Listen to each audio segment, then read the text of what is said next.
profusamente en el ámbito de las neurociencias.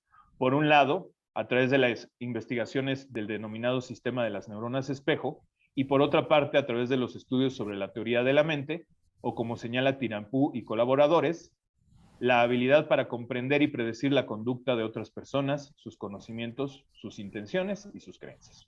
Sin embargo, para los fines de este trabajo interesa destacar cómo esa doble naturaleza afectiva y cognitiva de la experiencia empática requiere, más allá de sus fundamentos neurobiológicos, que son innegables, una matriz cultural que le permite desarrollarse y convertirse en el fundamento psicosocial de la solidaridad. La cultura, como señala el psicólogo social Pablo Fernández Crislev, en tanto matriz simbólica de significados, es al mismo tiempo sentimiento y pensamiento. Cito, es el gran cultivo de la civilización que le ha ido tomando a lo largo de su historia lograr hacer que lo que se sienta se pueda pensar y que lo que se piense se pueda sentir. Para este autor, el pensamiento, el sentimiento y la conciencia, antes de estar dentro del individuo, ocurren afuera, en el mundo simbólico social de la cultura, que después es interiorizado por el individuo. De tal suerte, Fernández afirma que la cultura es la psique que está en la sociedad. Utilizando la expresión del antropólogo Roger Bartra, podemos decir que la cultura es una especie de exocerebro, de cerebro externo.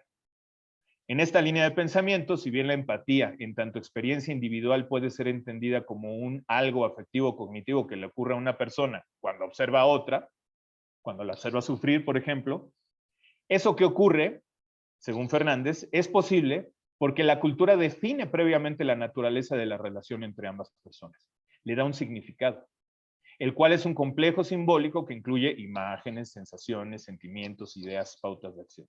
En otras palabras, la experiencia cultural de la empatía depende de los procesos neurofisiológicos, sí, pero al mismo tiempo los vuelve inteligibles para el sujeto y a la larga los modula, los facilita o incluso los inhibe. Considérese la experiencia del dolor. Para poder sentir y entender el dolor del otro, tengo que sentir y entender mi propio dolor, para lo cual a su vez requiero de las palabras, del lenguaje. Alcanzado este punto, mi dolor puede trascender, puede ser expresado y comunicado al otro. Este ejemplo ilustra el bucle que une cerebro, conciencia y cultura. Pues como señala el psicobiólogo José Luis Díaz, el dolor es la representación psicofísica, subjetiva y objetiva, de una lesión corporal con 6 componentes entrelazados: sensitivo, afectivo, cognitivo, volitivo, conductual y cultural. La vía por la cual nos sumergimos en la cultura es entonces la interacción social. Según la visión psicosocial interaccionista, lo que define a una relación social no está dentro de un individuo o en el otro. Está por encima y en medio de los dos. Es, en palabras de Fernández Crislev, eso que queda entre las cosas, entre la arquitectura y la conversación, entre el calor y la luz, entre el lugar y el espacio, entre lo interior y lo exterior. No es algo que sea producido por los objetos que se relacionan, por las dos personas que interactúan, sino al revés. Es esta cultura lo que es previo a ellos, anterior y más originario, y lo que produce a las dos personas. Como diría George Herbert Mead, no son dos personas las que hacen la conversación, sino la conversación la que hace a las dos personas. Parafraseando, podemos decir que el significado de la relación entre dos personas tiene cualidades altamente narrativas. De acuerdo al anterior, si la empatía puede entenderse, como lo señala John Dye, como una emoción moral, lo es porque más allá de su necesario sustrato neurológico que ya hemos mencionado y personal, existe una relación definida culturalmente entre las personas, entre la que siente empatía y aquella por la que la experimenta. Una relación de identidad mediada simbólicamente. En otras palabras, se necesita que exista una conversación previa que, por medio de la narrativa, a la que da pie, haga posible la identificación simbólica entre el yo y el alter ego, permitiendo además asignarle un valor a esa relación de identidad. Y ese valor, por supuesto, es ya un tema de la ética. Bueno, en el ámbito psicosocial, este proceso de construcción de la identidad requiere distinguir dos dimensiones. Por un lado, aquello que nos hace diferentes a todos los demás, lo que en psicología se nombra extensamente como personalidad, y por otro lado, aquello que nos permite identificarnos con los demás, es decir, la identidad social. Cabe señalar que esta diferenciación es funcional solo para fines analíticos. Pues como dice Tomás Ibáñez, la psicología social tiene como empresa disolver esta falsa separación entre lo individual y lo social para recuperar su relación intrínseca en lo que llamamos psicosocial.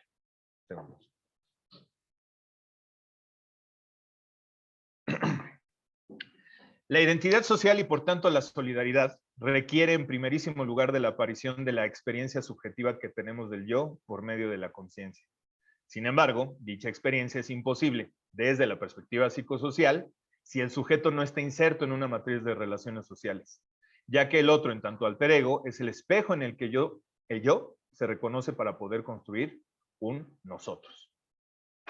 En este punto, es de suma importancia para los fines del trabajo destacar el carácter narrativo de este proceso, pues la experiencia subjetiva de autoconfirmación se vincula estrechamente con nuestras creencias, las cuales a su vez, como señala Ibáñez, son en realidad historias que contamos para explicar quiénes somos.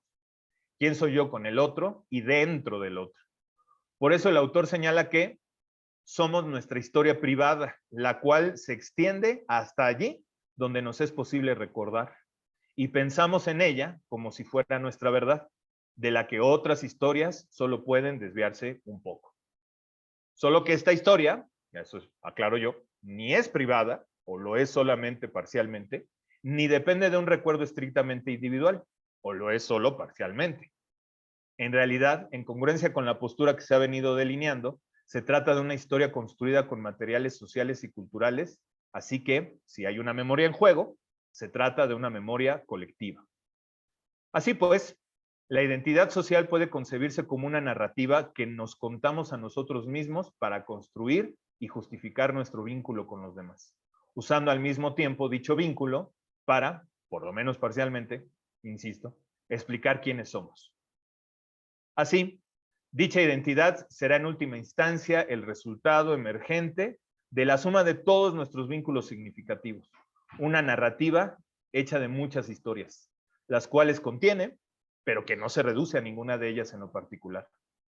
Es esta narrativa que sostiene la conciencia del yo y que al mismo tiempo nos liga con nosotros y con el otro, en mayúscula, la que aporta los elementos de significado que permiten trasladar la experiencia empática a un contexto sociocultural de valoración, que permite a su vez el surgimiento de la solidaridad como categoría ética, religiosa, jurídica y o política.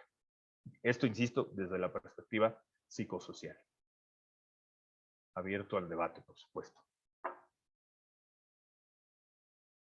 Si la solidaridad puede ser conceptualizada como la expresión activa de la empatía en un contexto sociocultural y ético determinado, es pertinente para los fines de este trabajo considerar las herramientas psicosociales que hacen posible que el arte y la educación promuevan la solidaridad como un valor sustentado en una cierta forma de identidad social que pueda conducir a las personas a una convivencia virtuosa, evitando los extremos señalados al principio del texto, el hiperindividualismo y el colectivismo totalitarista.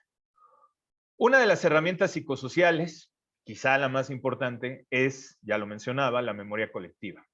Hablar de ella es considerar la memoria como el resultado de un proceso social que está en constante actualización, destacando una idea preliminar que es básica para el enfoque de la memoria colectiva, a saber, que el pasado se construye y reconstruye narrativamente desde el presente, cosa que tampoco es una gran novedad, ya lo había visto hace mucho tiempo San Agustín. Vista así, la memoria en tanto mediadora de lo cotidiano y lo novedoso permite introducir la continuidad en la discontinuidad de la experiencia, fungiendo como un elemento indispensable en la conformación de la identidad de la persona, que como ya se argumentó, en el fondo es en buena medida una identidad social o colectiva. El arte es una excelente vía para analizar estas conexiones entre solidaridad, identidad y memoria colectiva. Es la narrativa una forma artística fundamental en la promoción de la solidaridad, pues como ya se argumentó antes, articula el discurso sobre la identidad social y además puede ser concebida como la expresión externa de una forma de arte más profunda, que es el arte de la memoria. La historiadora Frances Yates titula así una de sus importantes publicaciones, El arte de la memoria. En ella la autora destaca la importancia de este arte en la historia de la civilización occidental. Vale la pena citarla aquí en extenso. una obra fabulosa, muy recomendable. Pocos saben que los griegos, que inventaron muchas artes, inventaron también un arte de la memoria que, al igual que las otras artes, pasó a Roma, de donde descendió a la tradición europea. Este arte enseña a memorizar, valiéndose de una técnica mediante la que se imprimen en la memoria lugares e imágenes. Por lo común, se la ha clasificado como mnemotecnia, capítulo de la actividad humana que en los tiempos modernos carece más bien de importancia. Pero en la época anterior a la imprenta, el adiestramiento de la memoria era de extraordinaria importancia. Y por otro lado, la manipulación de imágenes en la memoria ha de involucrar en cierta medida a la psique como un todo. La exploración del arte de la memoria ha de incluir algo más que la historia de sus técnicas. Mnemosine, decían los griegos, es la madre de las musas. La historia de la educación de esta facultad humana, una de las más fundamentales y evasivas, nos sumergirá en aguas profundas. Esas aguas profundas conducen a la autora hasta Simónides de Ceos, quien estableció los dos principios fundamentales del arte de la memoria. En primer lugar, el recuerdo de las imágenes como principio activo. En segundo lugar, la necesidad de apoyar dicho principio sobre una organización, un orden. Aquí interesa sobre todo destacar el papel que juegan los loci, es decir, lugares en los que pueden disponerse y estructurarse por asociación los objetos de la memoria. En su De Oratore, Cicerón incorporó a la memoria como una de las 5 partes de la retórica. Así, se puede notar cómo la antigüedad clásica, por un lado, cimentó el arte de la memoria en su relación con los lugares, los loci, que le sirven de marco, mientras que por otro lado, percibió con claridad cómo esos lugares de la memoria sirven también como infraestructura básica del pensamiento y el lenguaje. Aquí una pequeña digresión. De hecho, podemos apreciar cómo en el transcurso de una narración, el discurso está plagado de referencias a lugares físicos, como es evidente, pero también de formas metafóricas de referirse al espacio, las cuales hacen avanzar a la historia. Llegamos al centro de la historia, damos rodeos para contar una noticia terrible. La alegría eleva nuestro ánimo y la tristeza de plano lo manda al suelo. Alguien esconde en lo profundo sus verdaderas intenciones hasta que éstas salen a la luz. Y ya en el colmo, el olvido envía las cosas al desván de la memoria. Construimos nuestras historias echando mano de lugares comunes, los cuales podemos pensar como baúles o almacenes públicos a los que todos nos dirigimos para ver qué expresiones podemos utilizar para construir nuestras historias. Como por ejemplo, el archiconocido Érase una vez. O ahora en estas épocas, la entrada de las películas de Marvel, ¿no? Bueno, o en una galaxia muy, muy lejana, ¿no? Ahí para los amantes de la gran saga. Pero bueno, volvamos a la historia.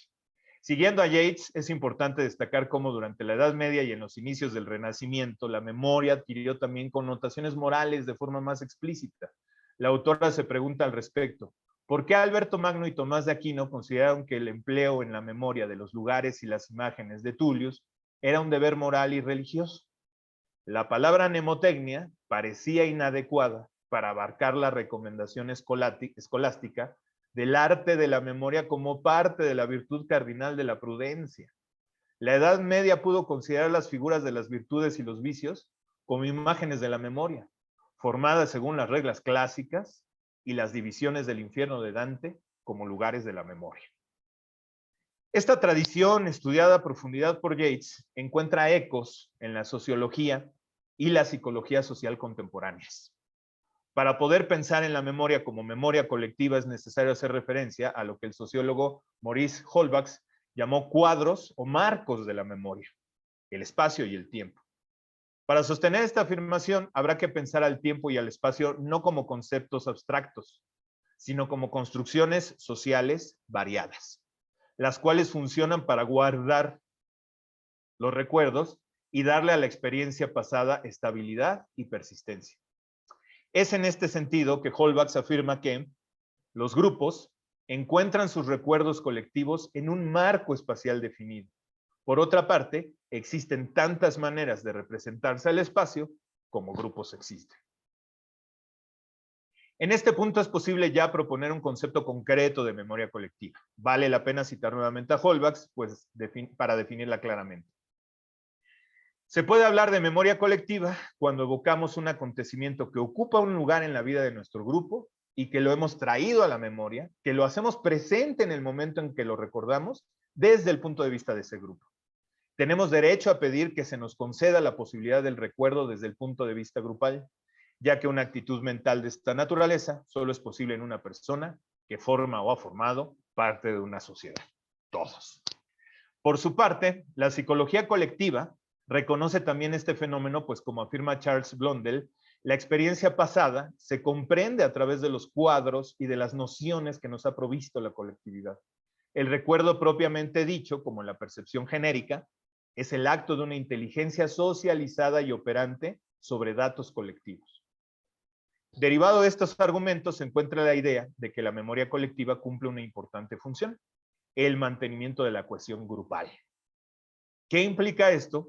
Que si bien no hay memoria colectiva sin grupo, pues no hay grupo sin memoria colectiva.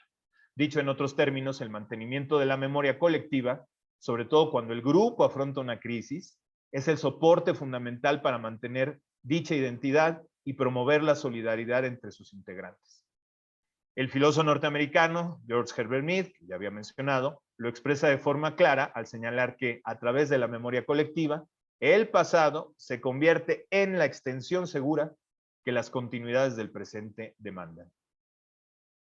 La memoria es entonces la herramienta por la cual todos esos significados asociados a las vivencias que ocurrieron en fechas y lugares determinados son integrados a nuestra visión del mundo y a la visión de nosotros mismos en ese mundo.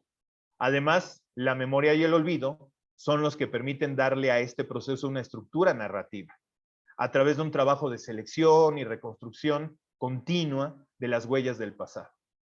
En ese sentido, Vázquez destaca el notable margen de riqueza y apertura epistémica del proceso señalado, al comparar la narración de la memoria con Rayuela, la obra de Julio Cortázar, la cual fue creada con una estructura abierta, en la cual la lectura puede ser abordada por el lector de varias maneras, participando activamente en la ordenación de los capítulos.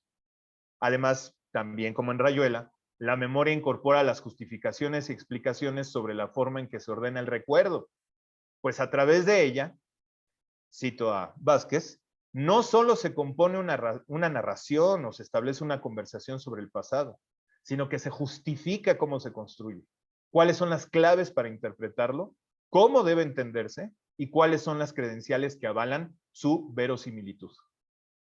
Esta justificación, por supuesto, remite a una dimensión ética de la memoria.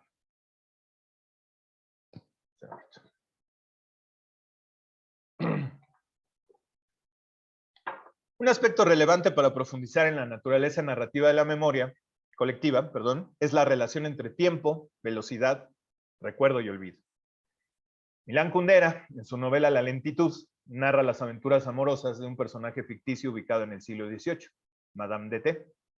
Dichas aventuras se dilatan y extienden durante toda una noche, posponiendo casi indefinidamente la llegada al momento culminante para la realización de sus deseos. Al mismo tiempo, Kundera contrasta esta experiencia con la de una pareja de jóvenes de finales del siglo XX, la cual llega a la consumación sexual con ansiosa y precipitada rapidez. Al hacer el elogio de la sabiduría erótica de Madame de T, el autor señala que, al desacelerar el curso de su noche, al repartirla en distintas partes separadas unas de otras, Madame de T supo hacer que el corto lapso de tiempo que les estaba destinado pareciera una pequeña pero maravillosa construcción arquitectónica, como una forma. Es una exigencia de la belleza, pero ante todo de la memoria, imprimir una forma a la duración, porque lo informe es inasible, inmemorizable.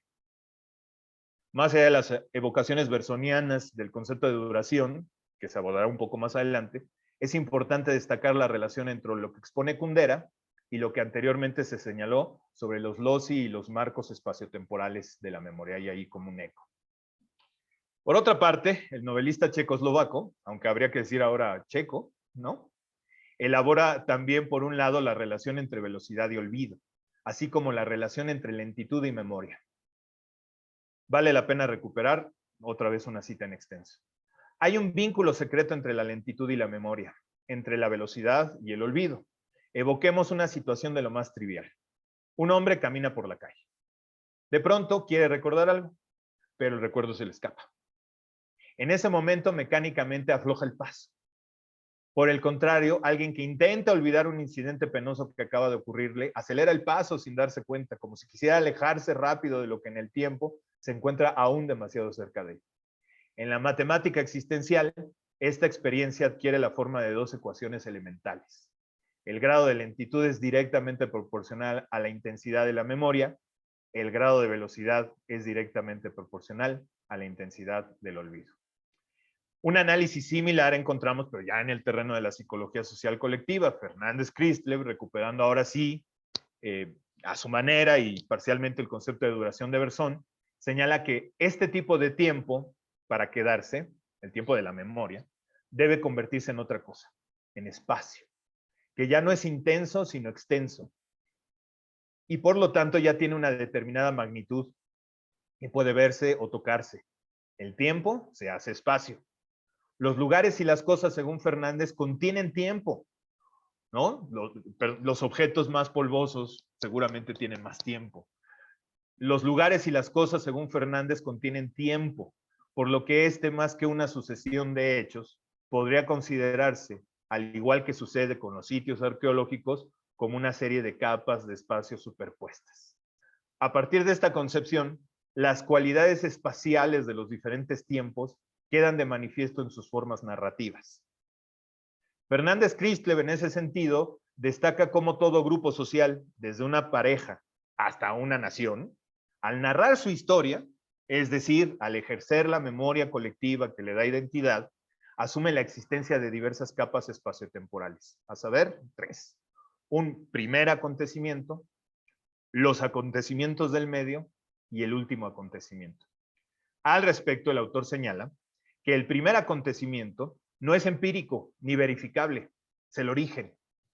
Debido exactamente a que se trata de un evento significativo, es decir, que uno mismo está inmerso, está hecho del evento mismo. Como suceso inmemorial, incorpora la afectividad de la unidad, de la convergencia, representa el sentimiento de ilusión y esperanza, nostalgia y dolor de la sociedad. En el continuo de la velocidad, el primer acontecimiento está en el origen del tiempo, o más precisamente fuera del tiempo. Las situaciones más antiguas, los acontecimientos primigenios, son estáticos, como si el tiempo ya los hubiera dejado en paz. Por lo tanto, ya no pueden ser tocados ni modificados por nada ni nadie. Podemos decir que han entrado en el ámbito del mito. Los acontecimientos del medio se refieren a las capas intermedias del tiempo incorporadas a las vicisitudes, vivencias y situaciones que van desde el primer acontecimiento al último, dentro de un grupo social. En el espacio, que es el espacio, perdón, que sí puede ser transitado por el recuerdo en dos direcciones. Es ida y vuelta. Cito aquí a Fernández. El recuerdo puede ir al pasado o puede hacerlo venir. Esto es básicamente la diferencia entre historia y memoria. Es decir, que mientras la historia se mueve del presente al pasado, la memoria trae el pasado al presente, como ya se llamaba Mead en la cita recuperada anteriormente. Si el primer acontecimiento era estático, los acontecimientos del medio ya tienen velocidad, entendida aquí como la cantidad de movimiento y o la cantidad de objetos que están presentes en un acontecimiento. Una situación lenta, como las antedichas, es aquella en la que hay muy pocos objetos, por lo que quien recuerda una situación rápida está llena de muchos objetos. Y si el observador no quiere quedarse atrás o ser arrasado por la situación, no puede andarse con contemplaciones. Tiene que apurarse a registrar velozmente todo lo que sucede. Nuevamente una diferencia importante entre quien rememora y quien hace historia.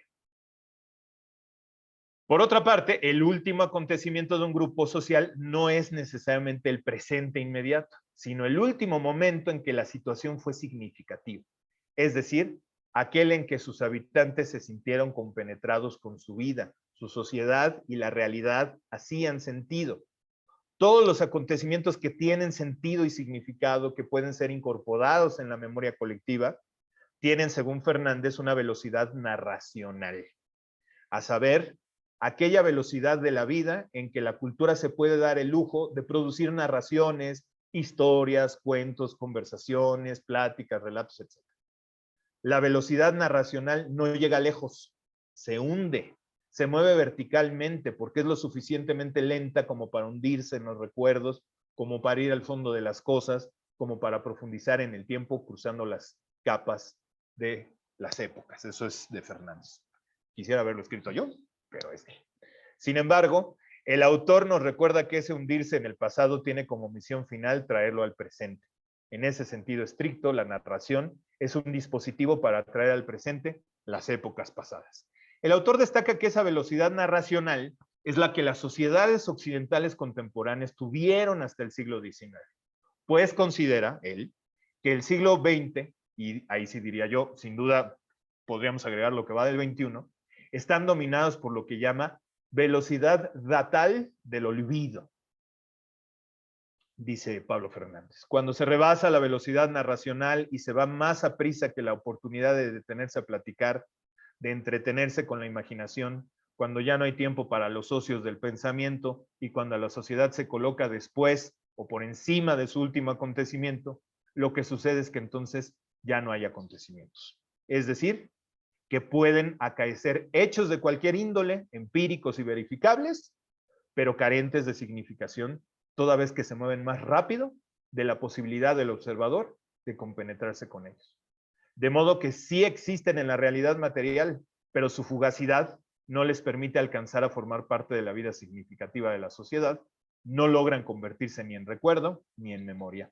En efecto, la definición del olvido es moverse demasiado rápidamente. La rapidez consiste abstractamente en dejar todo atrás, en rebasarlo todo, en pasar todo, que es curiosamente la misma definición que la del progreso y que la del olvido. La rapidez del progreso se nutre del olvido. La última parte de la cita se puede vincular nuevamente con la obra de Kundera. En un diálogo dentro de su libro La inmortalidad, Paul, un periodista, defiende el progreso y la modernidad en el contexto de una alegre discusión con su director de información, apodado El Oso, acerca de las exigencias de los mercadólogos y publicistas. Paul señala que lo que él identifica como la época de la tragedia, claramente la cultura heredada del siglo XIX, solo puede acabar con la rebelión de la frivolidad. La frivolidad es una cura de adelgazamiento radical. Las cosas perderán el 90% de su sentido y se harán más ligeras, señala el personaje. En el momento cumbre de la discusión, Paul aboga por la destrucción de la cultura con mayúscula, utilizando ingeniosas paradojas retóricas. A lo que el Oso revira diciéndole, tú eres un ingenioso aliado de tus propios sepultureros. El fondo de la conversación que narra Kundera remite a lo que Fernández señalaba sobre cómo el progreso implica la velocidad del olvido, o puede implicarlo. En su afán constante de modernizar, de dejar a un lado el pasado, el progreso sepulta la memoria, y de paso nos sepulta con ella, pues qué identidad puede construirse a esa velocidad y qué solidaridad puede ejercerse. En el actual vértigo informativo de los mass media y de las redes sociodigitales, las historias ceden el paso a las imágenes al ritmo de la velocidad datal que señala Fernández, tan rápido que no alcanza a generar más que una empatía superficial y pasajera. En contraste, utilizando la terminología de Fernández, parece ser que la velocidad narracional es la adecuada no solo para conservar la memoria colectiva, sino para poder generar una empatía profunda, construir la identidad social y, por tanto, conservar el valor ético de la solidaridad. Es oportuno entonces profundizar en los medios para promover desde este marco conceptual el valor de la solidaridad, considerando las relaciones entre el arte de la narrativa, que en el fondo es el arte de la memoria, la educación emocional y la educación para la solidaridad.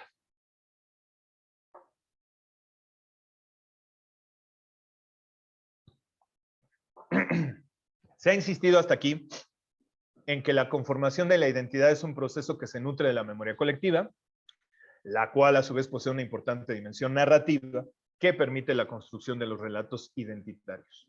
Si la solidaridad, como también se ha argumentado, es favorecida por la constitución de ese nosotros, que implica la identidad social, entonces la narrativa se constituye como un medio para la promoción de la afectividad moral que requiere la solidaridad. En ese sentido, al hablar de la narrativa, Jiménez y Pineda señalan que es necesario considerar un amplio espectro que posee una cualidad común y que abarca desde las simples anécdotas contadas espontáneamente en comunicaciones interpersonales hasta las narraciones literarias más sofisticadas y planificadas. Autores como Floddernick, desde el ámbito de la narratología cognitiva, postulan un desarrollo filogenético, entre comillas, que enlaza la tradición de la narrativa oral con la literatura escrita, la cual hereda de la primera profundas potencialidades estructurales para crear marcos de interpretación de la realidad. Por supuesto, es necesario agregar en esta evolución filogenética de la narración las formas contemporáneas que han incorporado la imagen y el video, el cine, la televisión y, más reciente, el streaming. La narrativa representa un medio para ayudar a crear sentido en el oyente o en el lector, quien en última instancia interpreta los relatos. Si bien de manera individual, cada oyente o cada lector atribuye un significado a la narración, este proceso tiene una importante dimensión relacional que nos remite nuevamente a la memoria colectiva y la identidad social. Pues como señala Baena, la comprensión narrativa reside en la dinámica de la experiencia lectora, así como en la pertenencia del lector a una comunidad interpretativa. Por supuesto, ese sentido interpretativo enlaza estrechamente, por un lado, el desciframiento cognitivo del significado de lo narrado, lo que se dice, y por lo otro, la experiencia emocional que implica, lo que evoca, lo que genera. Para Llano, este enlace cognitivo-emocional es fundamental al considerar la dimensión ética del discurso narrativo, pues afirma que la narrativa no va a exponer modelos a seguir, sino que influye en la emoción de las personas y mueve al lector hacia la reflexión, hacia el cuestionamiento de sus actos y de sus ideas preconcebidas sobre algún tema. También Baena enfatiza lo anterior al señalar que las narrativas pueden influir decididamente en las valoraciones y acciones morales de los lectores, y es en este ámbito de influencia donde entran con fuerza las emociones. Estas ideas pueden ejemplificarse claramente al pensar en las grandes obras de la literatura universal, narraciones que nos conmueven profundamente al enfrentar a los personajes que las protagonizan con profundos dilemas éticos. Siendo consecuentes con las ideas de Floddernick sobre el espectro narrativo, es fácil apreciar que lo mismo ocurre en una escala microsocial y quizá hasta más, cuando una madre o un padre de familia relata un cuento a sus hijos antes de dormir. Situación en que la narración, en tanto lectura de un texto o invención de una historia, representa en sí misma una experiencia altamente emotiva, generadora de empatía y solidaridad, pues como señala Baena, desde nuestros primeros días, la dinámica del storytelling, la relación pragmática con nosotros, la novedad de las diferencias, son constitutivos de nuestra identidad. Más que los sucesos, los personajes o la historia concreta, la forma narrativa radica particularmente en el propio acto y modo de contar, el cual le otorga su poder emocional, el cómo se cuenta, ¿no? En ese sentido, como destaca la poeta y crítica literaria Susan King, los dos recursos principales de dicha forma narrativa son la identificación con los personajes y la elección de un punto de vista para narrar la situación. La elección de estas técnicas no solo constituye un recurso estilístico, sino que de forma muy concreta pueden provocar cambios de actitud en el lector y en última instancia pueden incluso generar cambios a nivel social. La misma King aborda esto en su hipótesis empático-altruista de la narrativa, al señalar que la experiencia lectora empática puede contribuir a cambiar la disposición, motivación y actitud del lector, lo cual le puede conducir a una acción prosocial o altruista. De esta forma se perfila la narrativa como una experiencia que potencialmente puede organizar la transformación de la experiencia privada en acción social e incluso política. Se trata de una mediación cultural que nuevamente echa mano de los marcos de memoria colectiva implícitos en las formas o géneros literarios.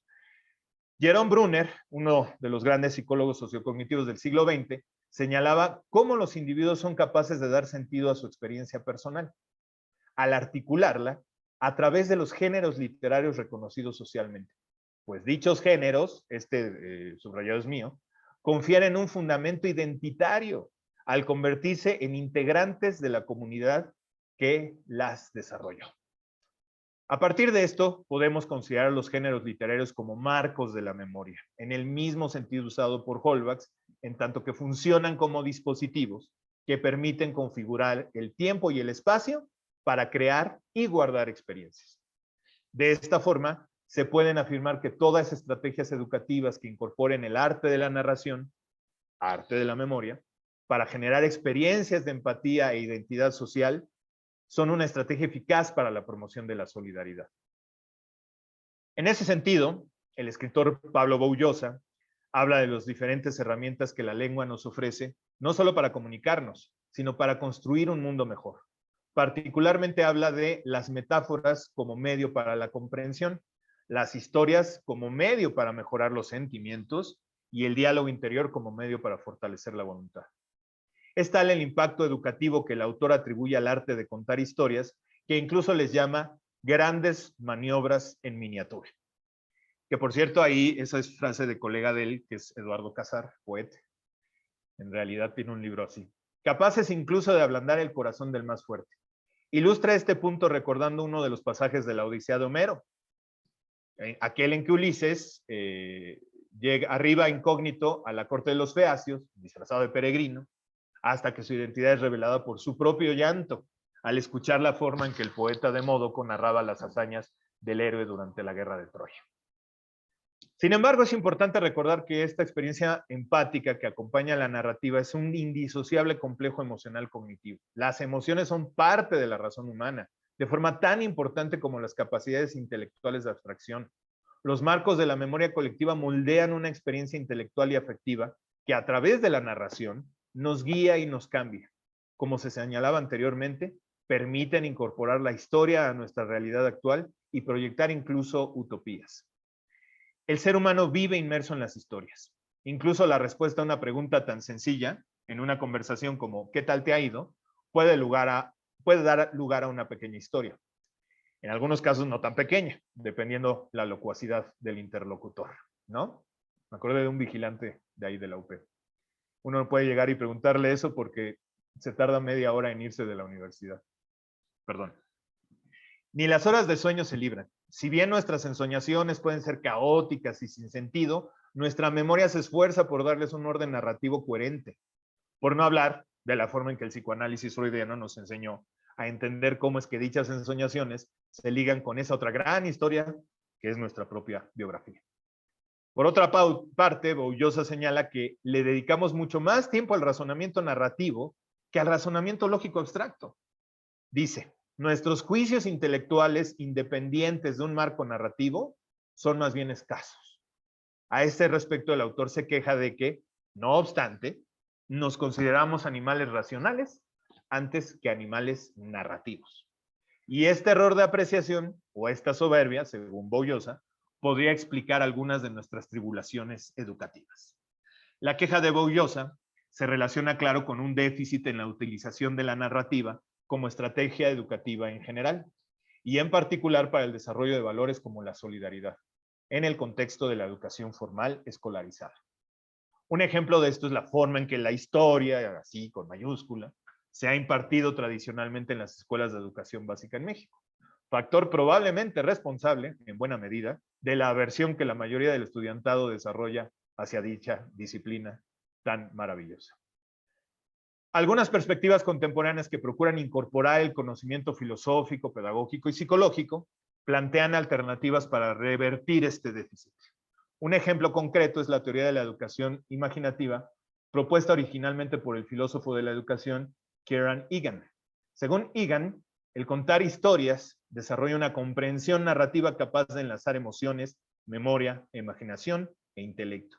En esa línea de pensamiento, Acuña señala que todo conocimiento humano surge de la esperanza, miedos y pasiones humanas. Entonces, el enlace de la imaginación con el conocimiento proveniente del aprendizaje en el contexto de las esperanzas, miedos y pasiones en las que ha crecido y en las cuales se encuentra un significado viviente.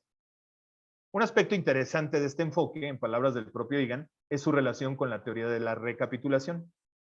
La forma en que se vincula la teoría de la recapitulación y la teoría de la educación imaginativa es que lo que se recapitula lo que se repite en la experiencia del niño sobre nuestra historia cultural, lo que ha sido inventado en la antigua Grecia y en la Edad Moderna, son las herramientas cognitivas.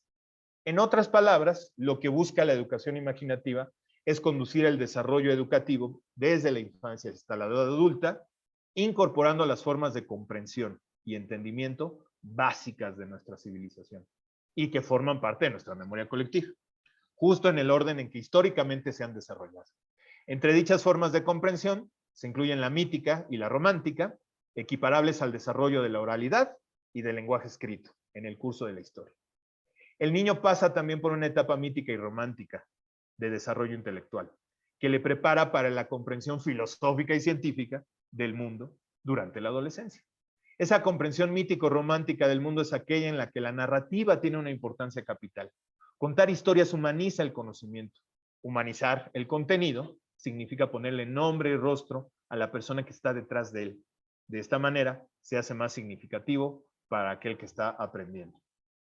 La comprensión romántica en particular posee una fuerte implicación ética, pues en su centro están las cualidades heroicas propias de la narrativa de los periodos culturales marcados por el romanticismo, en la cual los personajes se enfrentan a intensos dilemas morales. Llevados al extremo, los seres románticos se enfrentan a sus propios límites y, como sucede siempre en el canon clásico, no logran superarlos hasta reconocer sus obligaciones morales con los demás. Sin embargo, para poder sustentar una educación orientada a la solidaridad, parece que no basta con llenar la experiencia educativa con las grandes historias ejemplares, lo cual en cierto sentido se ha hecho desde hace tiempo en muchos países a través de la enseñanza de la historia patria, con su largo pantón de héroes cívicos, representaciones simbólicas más mitológicas que reales, que ocultan muchas veces la complejidad y ambivalencia ética de los personajes reales.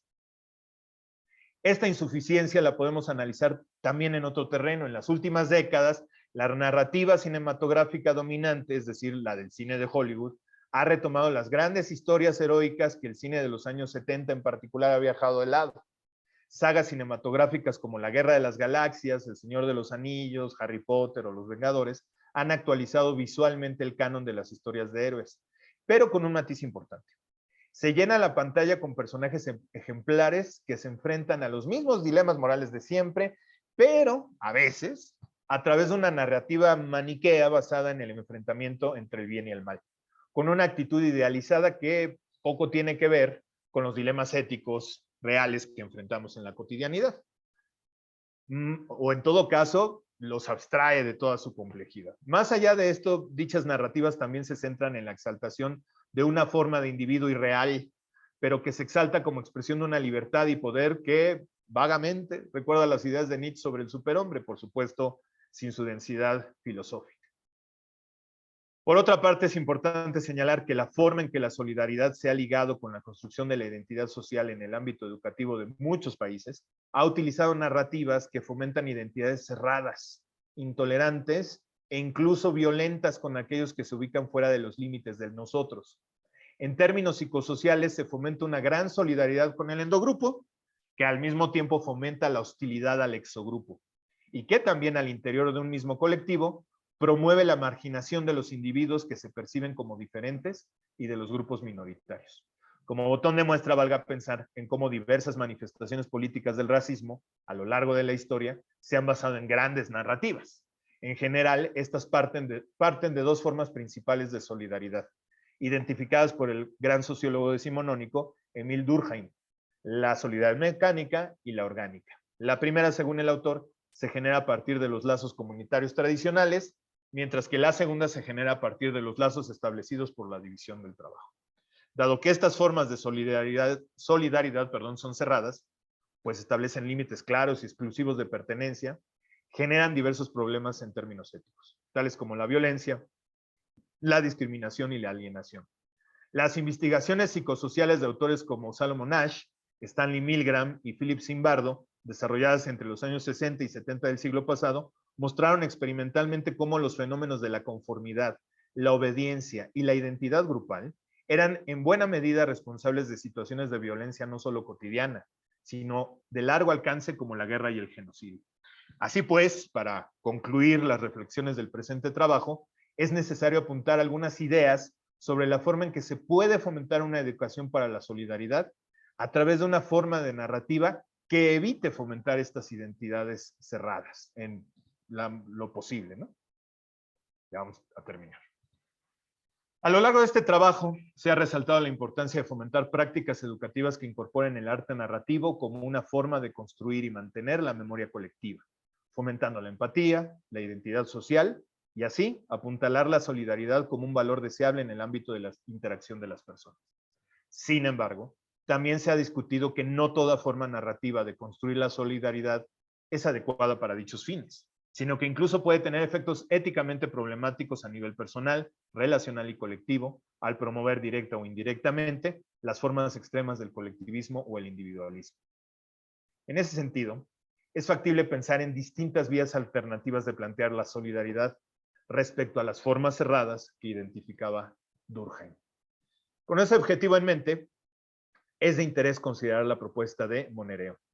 Para dicha autora, la dignidad del ser humano se fundamenta en su condición de ser relacional y libre. Sin embargo, critica la tradición que define la libertad como autosuficiencia plena del individuo. Ante eso antepone la noción de autonomía relacional, la cual considera que los sujetos no pueden abstraerse del contexto específico.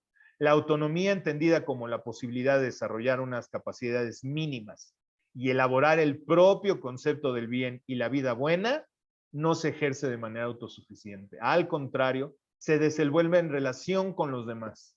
De hecho, ciertas situaciones de desventaja social, política, económica o educacional, o ciertas relaciones sociales caracterizadas por el abuso, la coerción, la violencia o la falta de respeto, pueden afectar a las concepciones propias, a las oportunidades, a las capacidades y elecciones por parte del sujeto. Esta forma de entender la libertad como autonomía relacional, que parte del supuesto de nuestra mutua interdependencia, pone en juego las categorías de solidaridad y vulnerabilidad. Pues no solo es que el ser humano no esté solo en la toma de decisiones, sino que además existe un diálogo necesario con uno mismo y con otros seres en la determinación del concepto propio del bien y la vida buena.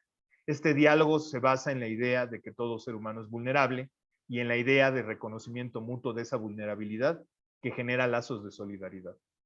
Es importante destacar cómo en esta concepción, la vulnerabilidad se convierte en una condición antropológica inherente al ser humano. Tan es así que a lo largo de lo que podemos llamar historia narrativa del ser humano, si se me permite la expresión, la vulnerabilidad ha tenido un lugar central. Es posible imaginar que esta conciencia que cada ser humano puede tener de su propio ser vulnerable es parte también de la experiencia empática y lo ha empujado a construir relaciones identitarias en las que la solidaridad se convierte en una vía de trascendencia de los límites individuales o incluso colectivos.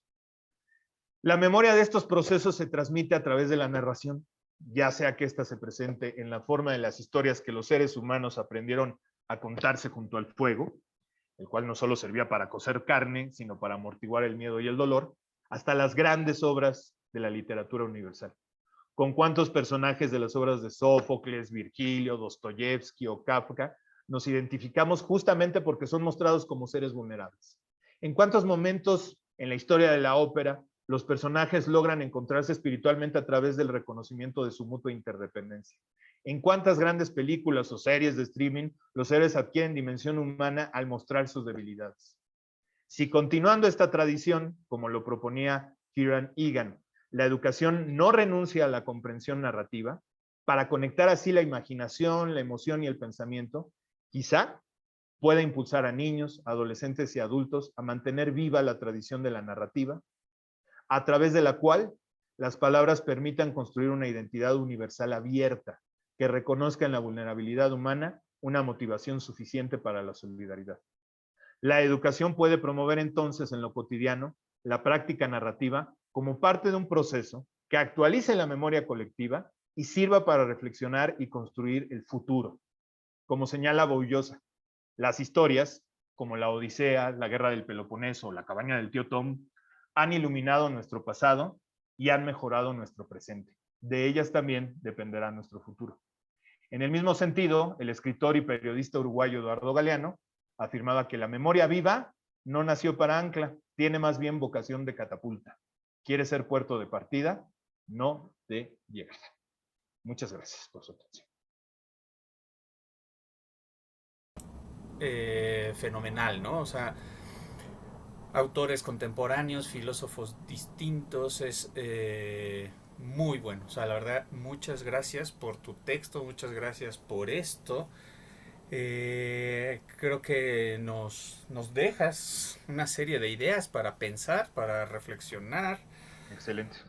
Eh, a mí me gustó mucho y pues vamos a dar espacio a un intercambio, a diálogo. Leo no creo que pueda dialogar mucho vocalmente, pero en el chat seguramente inundará de preguntas. Binui y yo, ¿no? Entonces cedo la palabra a quien ahorita la quiera tomar. Muchas gracias, Roberto. Qué bueno que tengas esa percepción del texto. Me agrada, me alegra muchísimo. Venga, Leo, ya lo dejo. ¿Quieres que lea por ti tu comentario? Dice Leo, muy interesante tu texto y claramente lo has trabajado mucho. Una de las ideas que sostienes es que la identidad colectiva es necesaria para la solidaridad, aunque por ahí de la página 18 pareces matizar esa afirmación. Al respecto, Leo tiene dos preguntas. La primera, para estar seguro de que entendí tu punto, si no existe identidad colectiva, entonces no puede darse la solidaridad. Esta es la primera. Y la segunda, independientemente de la pregunta anterior, es claro que tú señalas que sí existe una estrecha relación entre la identidad colectiva y la solidaridad.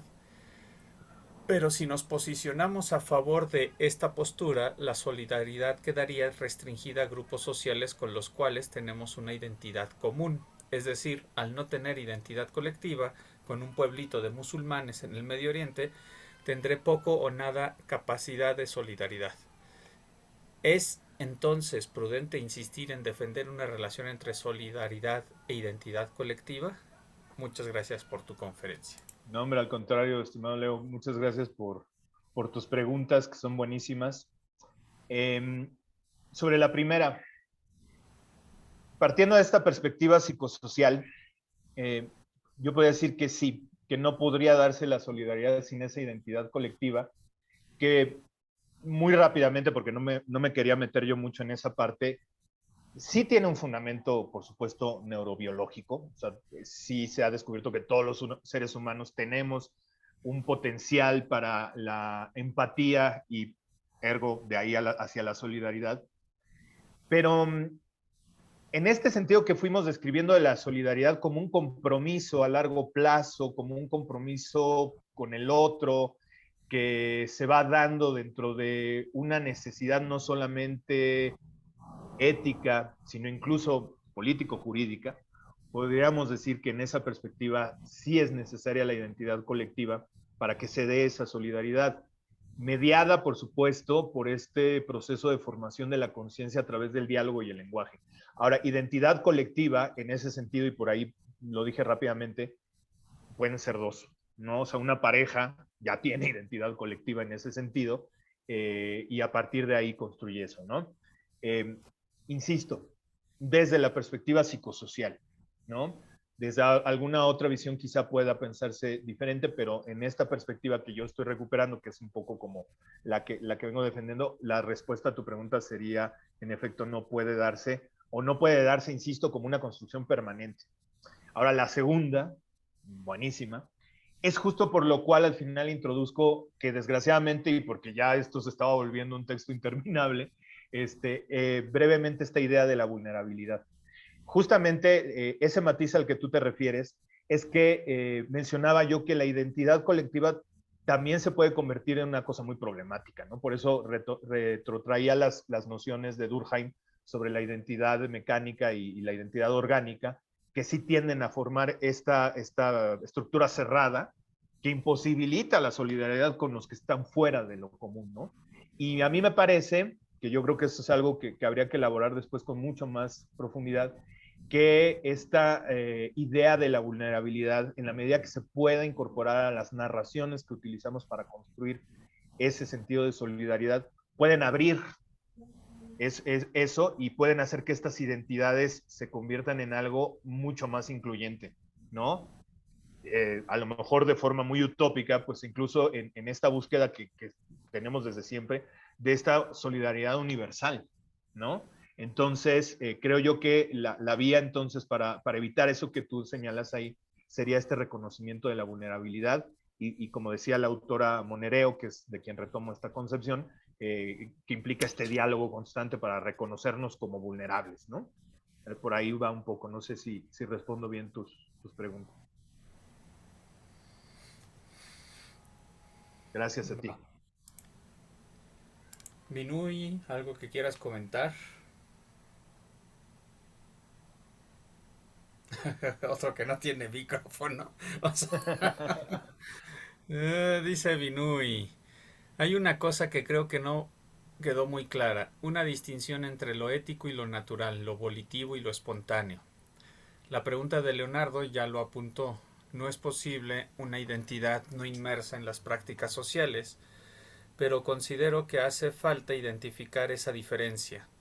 Si hicieras esa distinción más explícita, creo que podrás reducir un poco tu exposición, puesto que constantemente vas intercalando entre las condiciones dadas y el proyecto prescriptivo que propones. Eso es algo poco atrevido, jajaja, pero noté que ese vocabulario se sentía enredado. Oh, buenísimo, buenísimo. Gracias, gracias, Binoy.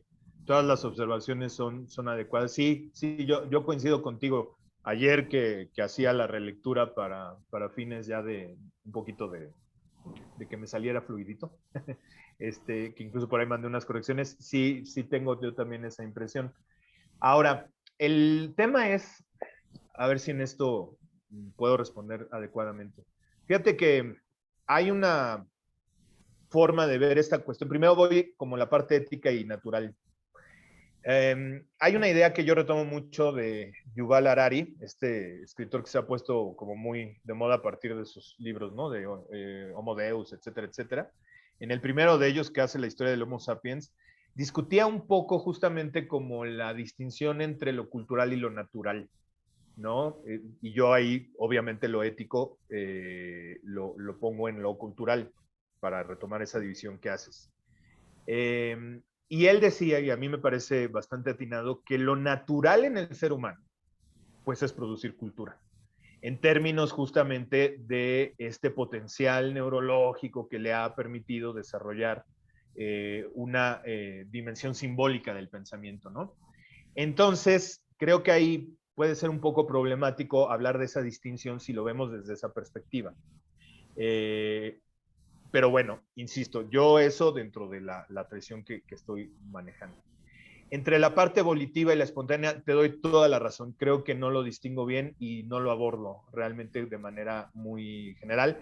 Me parece que yo estoy asumiendo que la parte emocional es la parte como espontánea y que la parte volitiva va más allá de hacia lo intelectual o cognitivo, pero no lo hago explícito y creo que como dices tú, eso enreda un poquito de repente la redacción. Muchas gracias por tu observación. No sé si vamos en lo mismo, si te entendí bien. Y de lo último que dices del proyecto prescriptivo, fíjate que ahí sí, yo mismo después me fui con algo de tiento porque lo último que quiero es caer en un proyecto prescriptivo como muy pontificio, ¿no? Si se puede usar la expresión de pontificar hacia allá debemos de ir, por eso uso el quizá, y a lo mejor por eso de repente se enreda al final la redacción, porque no quiero terminar diciendo, este es el camino, ¿no? Me parece que hay una beta, un potencial en estas ideas, por ejemplo, de la educación imaginativa, de reincorporar la narrativa de manera más sistémica en el desarrollo educativo, para poder entonces desarrollar estas identidades que generen otro tipo de solidaridades en la medida en que involucren esta parte de la vulnerabilidad, ¿no? Pero lo pongo como una posibilidad, ¿no? No me atrevería yo a manejarlo como algo prescriptivo, aunque a veces ya en la emoción que le da uno cuando vas terminando el texto, todos lo sabemos, termina uno ya, ¿no? Yéndose en esa parte más prescriptiva. Claro, es una distinción, sí, no una separación. Bien, gracias Luis, gracias Binui. Eh, a mí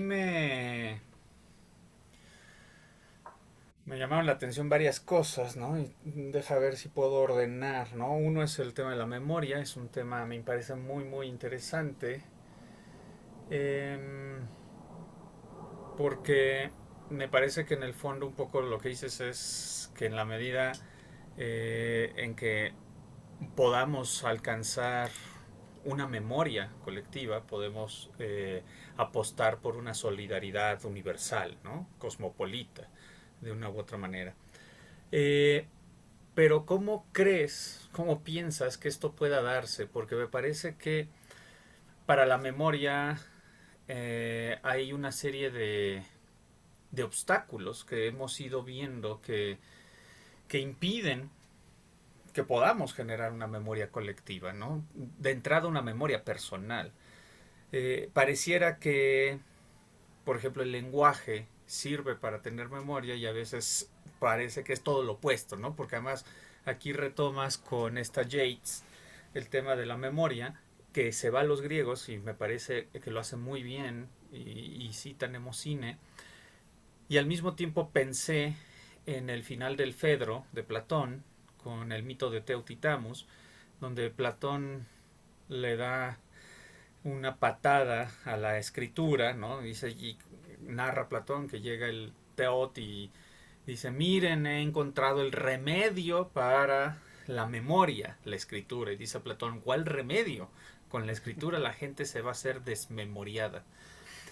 Y uno de los dilemas que creo que está en el fondo de la memoria, que también aprovechando el discurso que haces, ¿no? Donde traes literatura, ¿no? O sea, traes a Kundera y traes autores.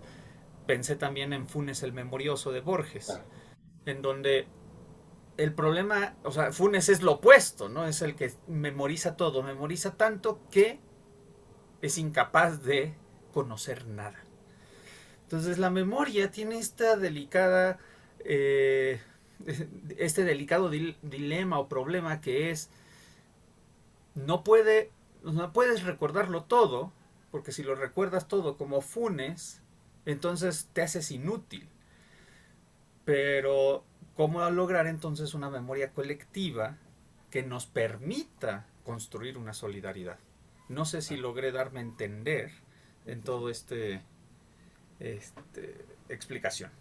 Sí, de acuerdo. Bueno, a ver, ahí creo que justo para hablar de eso, pues el olvido es algo indisociable, ¿no? En el trabajo de la memoria, porque si no, efectivamente nos convertimos todos en Funes y eso sería terrible. Y este juego de la memoria y el olvido es el que permite ir dando forma a una tradición de memoria que se va constituyendo a lo largo del tiempo, ¿no? Que la vuelve selectiva, por supuesto, que la puede volver sesgada, que la puede incluso poner en manos de quien pretende manipularla o a partir de ahí construir interpretaciones ideológicas que sustenten tralala, ¿no?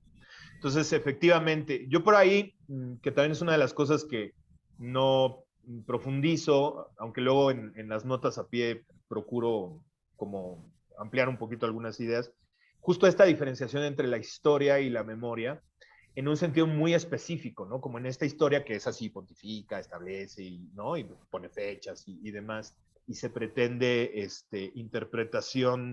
la interpretación de la historia, pensaremos en algunos gobernantes muy interesados en la historia, va rompiendo esa tradición de memoria como más orgánica, como más que se va generando y que por supuesto es cambiante y además trata de construir una versión de piedra de esa tradición que ya no se mueva, ¿no? Pero al final no puede, pues porque al final esto sucede y sigue adelante. Entonces, ese proceso como tal se da, ¿no? En el mismo curso de las sociedades. Pero yo creo mucho en esto que retomaba de Kundera y que luego explicaba Pablo Fernández Cristel con el tema de la velocidad, ¿no? Es decir, es esta velocidad de las redes sociales, por ejemplo, donde estamos pasando, o de los eventos que ocurren uno tras otro y de repente empezamos ya como a superponer porque ya no nos acordamos, lo que en cierto sentido no permite la generación de esa memoria, y entonces también, como decía por ahí, va rebotando en contra de la solidaridad y en contra de la identidad, ¿no? La única alternativa que a eso en esta visión se puede anteponer es la pausa, es el bajarle a la velocidad, el poder retomar esta posibilidad narrativa con su tiempo, con su espacio, con su eso significativo que tiene, ¿no? Es muy complejo establecer las vías para hacer esto. Yo me atrevo a pensar ahí en la educación justo en términos de lo que decía Kieran Egan, ¿no? De recuperar esta parte narrativa dentro de las clases, dejar de preocuparse tanto por la gran cantidad de datos, por la gran cantidad de información, dar ese espacio a la narración, invitar a los niños y a los adolescentes a crear narraciones, a volverse narrativos, ¿no? Y en ese sentido, pues, es un poco como en esta otra parte que yo decía, regresar como en el pasado, a retomar lo mejor de nuestra tradición escrita y por qué no irnos hasta, como dices tú, ¿no? Hasta eso que Platón decía, o sea, a recuperar esa oralidad en los espacios de la vida cotidiana, por supuesto, ¿no? No sé si por ahí contesto lo que decías. Sí, o sea, creo O sea, que está sí, dificilísimo, justo. pues. Justo. Ahorita leo la pregunta de Binui que puso una nueva, pero es que justo, o sea, creo que ahí es donde está, ¿no? No perdernos en la escritura, sino recuperar la oralidad, ¿no? O sea, creo que esto es algo que tendríamos que estar volteando a ver los griegos y solo como comentario final, ¿no? O sea, creo, y tú que como psicólogo seguro lo tienes más claro que yo, ¿no? Pero según entiendo, uno de los procesos que lleva a cabo el cerebro cuando dormimos es deshacer algunos conocimientos que considera inútiles. Escriba. Así, esto consérvalo, esto deséchalo, ¿no? Y eso es interesante, o sea, para recordar hay que saber qué olvidar. Totalmente, totalmente. Gracias. Déjate leo lo nuevo que puso Binui por acá. Que se echó una tesis. Dice, una pregunta que me interesa es esta otra. Entiendo que en su enfoque parece admitir que la narración es un procedimiento que apunta al arte narrativo, a la literatura. Creo que a eso se refería como una vía importante para la educación en la solidaridad. Esto lo hace al considerar la memoria como un proceso narrativo. Pero pensaba en otro tipo de memoria que sería importante rescatar aquí, la memoria lógica. Considero que es cierto que se trata de algo abstracto, pero no poco beneficioso. Pienso en las así llamadas teorías de la argumentación, que finalmente consisten en principios y métodos para aprender a construir discursos compartidos y coordinados. Cuando uno ve tales teorías, que son lógicas, uno puede ver un desarrollo de la memoria lógica, no solo narrativa. Lo menciono solo como añadido a lo que usted dice. Creo que desestimar la memoria colectiva en su síntesis lógico podría ser un poco complicado al momento de considerar una educación fundada en la solidaridad y en la construcción prudente de la identidad entre lo individual y lo público. Absolutamente de acuerdo. Por eso ahí yo retomando ahí la parte de los géneros literarios, no sé si se acuerdan que por ahí hablaba justamente de la parte de los géneros, porque creo que efectivamente, o sea, los géneros están fundados en ciertas visiones, en ciertas estructuras, formas y maneras de entender la narración y la construcción del argumento. Ahí mencioné también muy de pasada este asunto que se llama ahora narratología cognitiva. Así, wow, ¿no? Suena increíble, ¿no? Que no es otra cosa sino esto que estás diciendo, o sea, el análisis lógico de la construcción de la narración. Entonces, totalmente de acuerdo, ¿no? Son cosas que menciono rápido, que no profundicé, pero van en eso, en el sentido de lo que dices. Estoy totalmente de acuerdo. Qué bueno que lo ves. Sí, sí. No, genial. Más largo estuvo el mío. Yo lo Así es. sometí aquí a... ¿Cuánto hice? ¿Tomaste tiempo? Fue prácticamente una hora exacta. Ay, mira, mira. No te preocupes, todavía nadie vence a Leo. ¿No? Ah, sí, Leo sí se cierto. aventó como Sí, las sí, dos sí. horas, casi. Sí, cierto. No me Pero ahí nos acordaba. tenía todos escuchando Ah, las pero buenísimo. peladeces de Aristófanes. Por cierto, Leo, estuvo fantástico tu texto, ¿eh? Me Sí. encantó a mí también. Es- Divertidísimo. Bien, ¿alguna otra cosa que quieran comentar, señalar, Leo, Binui? No, yo tampoco. O sea, nos dejas con mucho que estudiar, aprender, leer. Creo que esto, ¿no? Algunos autores que valdría la pena echarles un ojo y explorar. Yo Pues, les recomiendo mucho a Pablo Fernández Chrysler. Fue mi asesor de tesis. ¿en la UNAM? En la licenciatura, sí.